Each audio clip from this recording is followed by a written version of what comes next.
There's a new phenomenon in China, specifically in northern China right now, called super smog. Super smog. So you guys all know what smog is. I assume you're familiar with it. It's just pollution, really. It's like a cloud of pollution that makes it harder to see. And this pollution is 40 times higher than the international standard for what's considered safe. So this super smog is 40 times worse for you than what regular smog would be, what an acceptable pollution level is. So it's so bad, get this, that visibility in certain places in northern China is only 50 yards. You can only see 50 yards in front of you, and then that's it. The rest of it is just this like cloud-looking like substance that's just, you know, whiteness that blankets everything.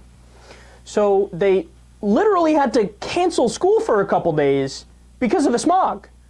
Like, you know, I grew up with snow days in the winters, but they're dealing with smog days. Airports were shut down, certain highways were shut down. That's how bad it is. You flat out can't see because there's so much pollution in the air.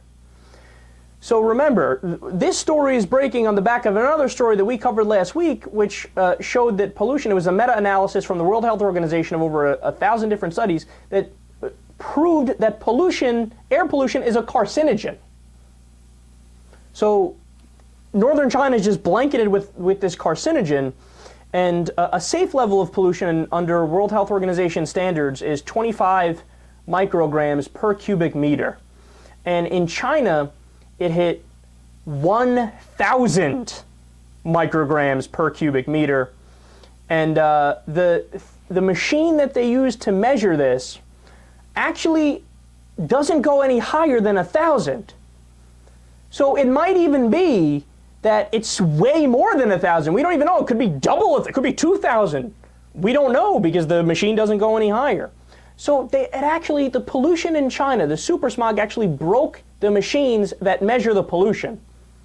So in essence, it's gotten to a point where in certain parts of China, it's become so bad that just going outside and breathing the air might be as bad as smoking a cigarette all day long, like 24 hours of just inhaling a cigarette smoke. That is unbelievable, man. That is crazy. Now, again, I'm going to put this in context of something that can fight this. Imagine a system with no environmental regulations. Well, there you go. It's China. Right? Now, the EPA in the U.S., in a lot of ways, it doesn't do as good of a job as it should because it gets its funding in large part from the industries it's supposed to be regulating. So they often look the other way while some negative shit happens.